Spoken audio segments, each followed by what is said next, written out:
I just want to step back a little bit and talk about a little bit about the history in Venezuela. So my question will probably be to Mr. Colombié.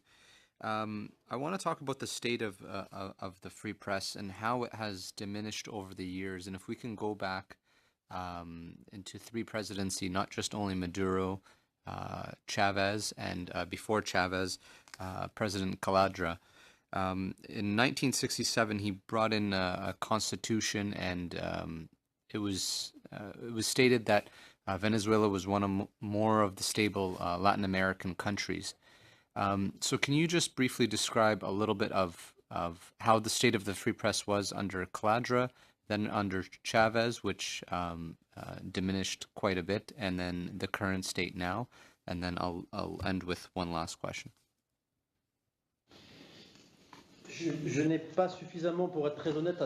Well, I honestly don't have enough knowledge of what was happening before 1967 to give you a straightforward analysis. But what I can say is that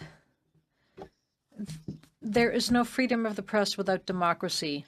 And since the arrival in power of Chavez and Maduro, there's been a continual degradation of freedom of the press, generally speaking, in that country.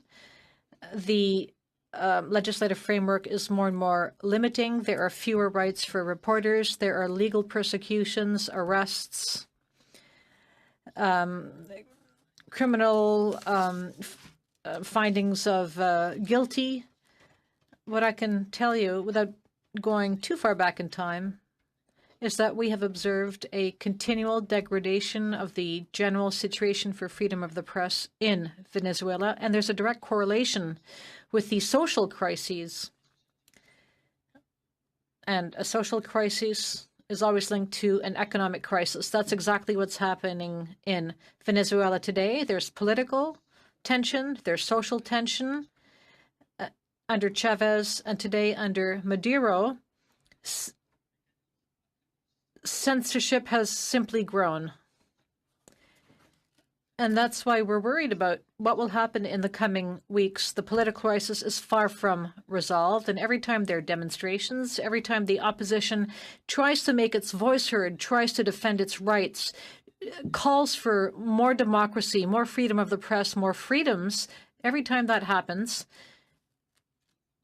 and this happens since 2007, since Maduro ascended to power, repression has gone up, arrests have gone up, censorship has gone up.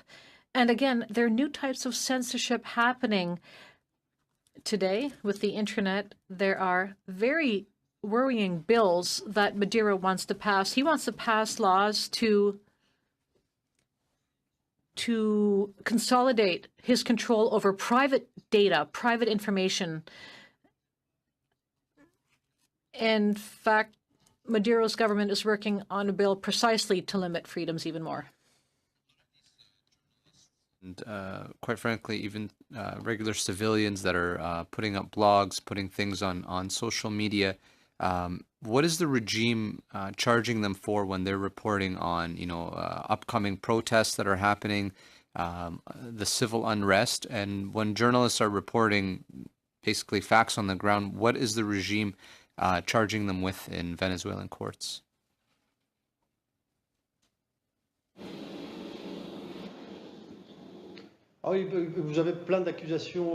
Oh, anything you can imagine. You can be accused of spying, of conspiracy.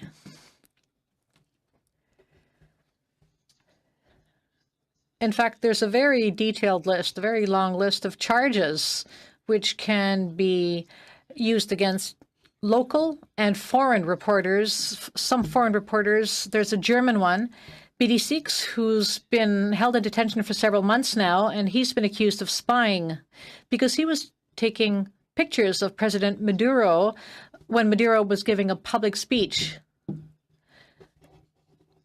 And he does not have access to counsel. He's only been allowed to speak with his family once in the 2 months since he's been jailed. So there's a whole series of accusations which can be made. Clearly, they're fake. They're fictitious, but not only reporters are being targeted, bloggers are. Twitter users, there's a Twitter user who's been jailed in Venezuela because he unveiled public information on the on a flight taken by President Maduro in Venezuela. So a Twitter user put out on Twitter the flight pattern of President Maduro, and he was accused of attempting to destabilize the government and of preparing a terrorist attack.